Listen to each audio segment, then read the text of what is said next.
The Arab world is outraged over the Israel-Hamas war. حرام والله العظيم حرام. But wait a sec. Arab states also helped to defend Israel when Iran attacked. To the surprise of many, that was. A Muslim Arab nation took up arms to defend Israel. Can you imagine the domestic headache this causes? How did that come about? Aren't Arab countries and Israel enemies? Didn't they fight plenty of wars? Well, yes. But sometimes even the greatest enemies become friends. So let's have a look at how they came to terms with each other and what Hamas' terror attack and the war in Gaza mean for their unlikely friendship.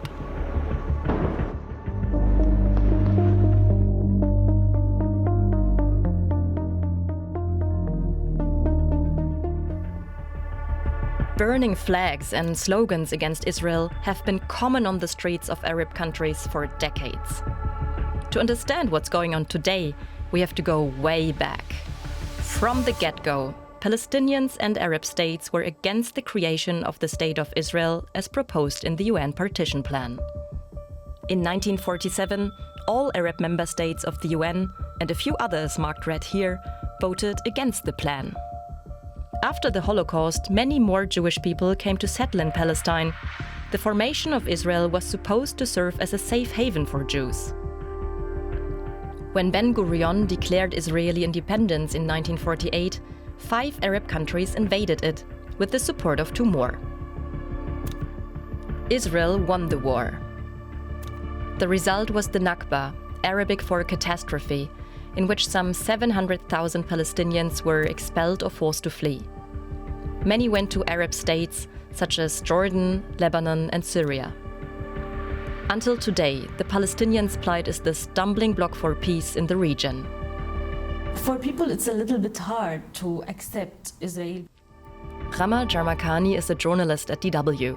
She is covering Middle East politics. In the memory of the Arab people, it's like still stuck the pictures of Palestinians. They are like evacuated from their country, from their homes, or like there are refugees everywhere in the Arab countries. The War of 1948 was only the first of several armed conflicts between Arab countries and Israel.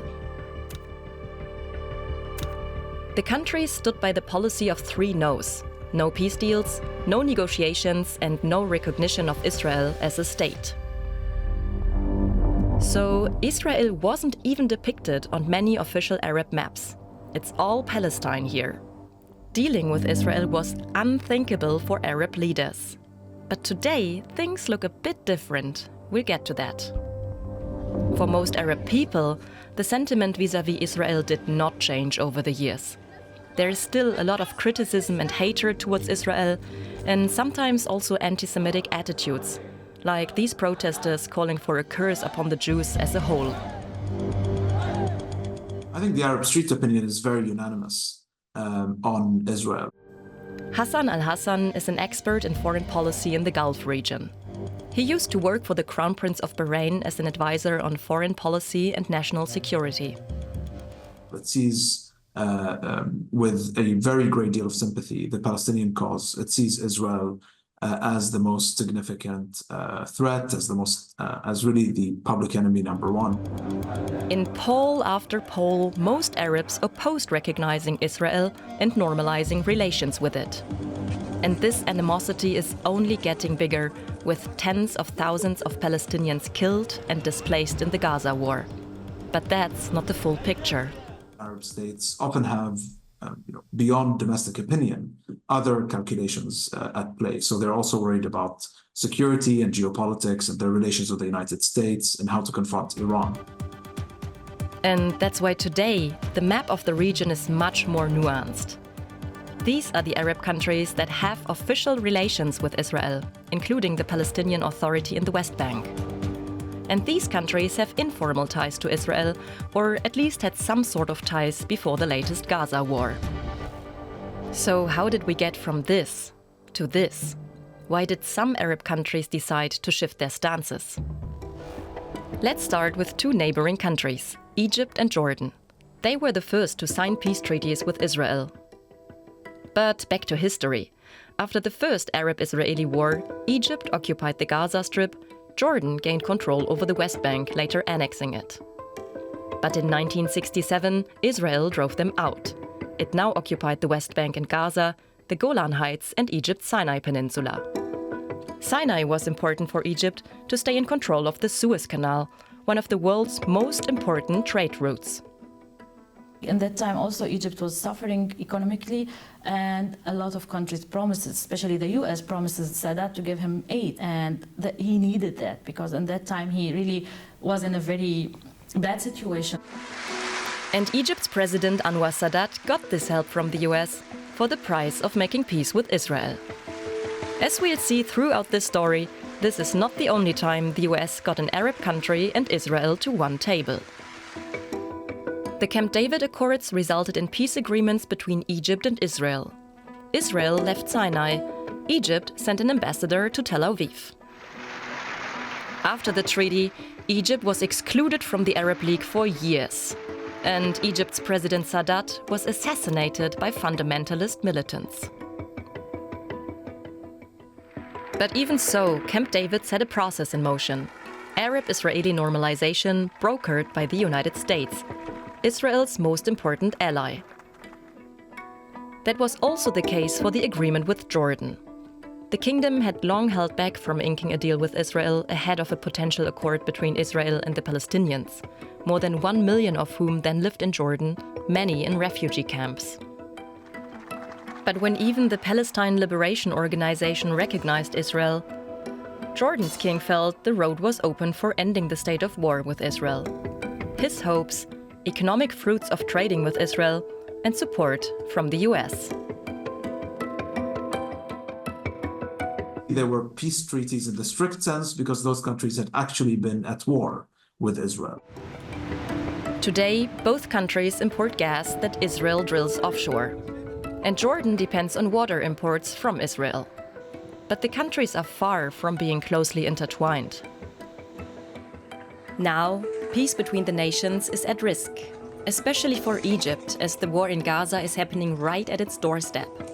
It proves a stress test for other Arab countries too.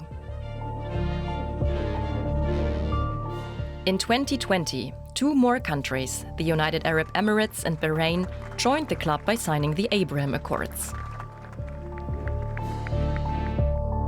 Morocco and Sudan followed suit, again changing the map and tempting some to high hopes. Because this peace will eventually expand to include other Arab states, and ultimately it can end the Arab-Israeli conflict once and for all. Embassies opened, direct flights to and from Israel were established. In 2022, almost 1 million passengers flew between the United Arab Emirates and Tel Aviv. Trade increased between the two countries. So, economic benefits and the promise to have the US as an ally, the deal seemed to work for all parties involved. And that sparked the interest of another big player, seen by many as the leader of the Muslim world. In the last couple of years, Saudi and Israeli politicians tightened connections. Israeli media is reporting that Prime Minister Benjamin Netanyahu has made a secret visit to Saudi Arabia. Then ministers visited also in public. Another agreement on the horizon, again brokered by the US. For the US, that would be a capstone to the Abraham Accords. For Israel, another milestone towards a new Middle East, but no Palestinian territories on this map. And for Saudi Arabia, a crucial step not only closer to Israel, but to the US. Every day we get closer.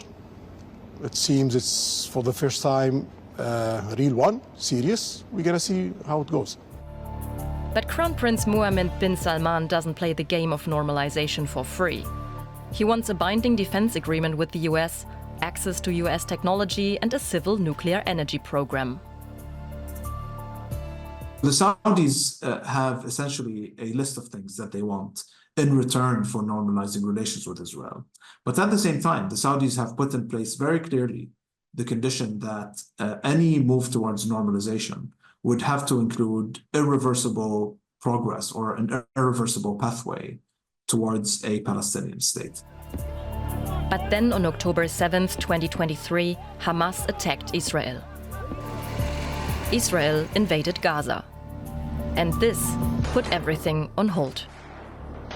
Peace and a solution for the Palestinian question seem out of reach. So, is that it? Well, not exactly. We need to talk about another player in the Middle East contesting the ground: Iran.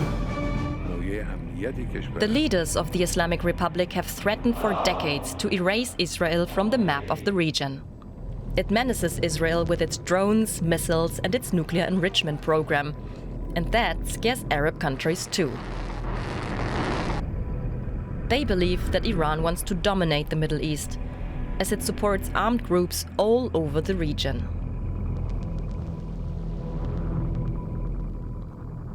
This fear brought some Arab countries and Israel closer, true to the motto, "The enemy of my enemy is my friend."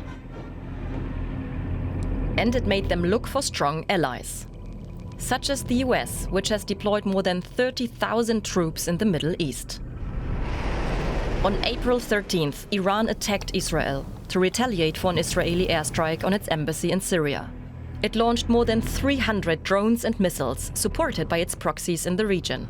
But Israel got help from several Arab countries too. That night, Jordan, the Emirates and Saudi Arabia also got involved. And countries such as Bahrain, Qatar and Iraq were as well, because US forces used their bases there. Some say it was the night when the anti-Iranian alliance took shape. The exact details about who did what remain unclear. It is certainly nothing that Arab leaders would like to talk about. They are walking a tightrope. On the one side, they condemn the war in Gaza and fear a backlash at home by being seen to side with Israel and against Palestinians. But on the other side, they depend on Israel's biggest ally, the US. I mean, normalization, first and foremost, beyond any potential gains to be made in defense or economic cooperation with Israel, is first and foremost a political play that Arab countries do vis-à-vis Washington, D.C. Okay, to get this right, normalization efforts between Arab countries and Israel have been going on for years, mostly for economic and security reasons, and to please Washington, Israel's biggest ally. Now, after the October 7th attack on Israel and Israel's war in Gaza, the big question is if Arab countries will pursue the path of normalization or not. It's now, I think, politically very difficult for many countries in the Arab world to engage with Israel. But at the same time, these countries that have established relations with Israel have not suspended them as a result of this war. Everyone is, watching and waiting to see how this conflict will turn out. No one is now talking about finishing Israel or not accepting Israel. No, now it's the tone is talking about how to deal with Israel to solve the problem. But for now, there's just hope that a path can be found towards a sustainable solution for Palestinians, Israelis, and for their neighbors in the region.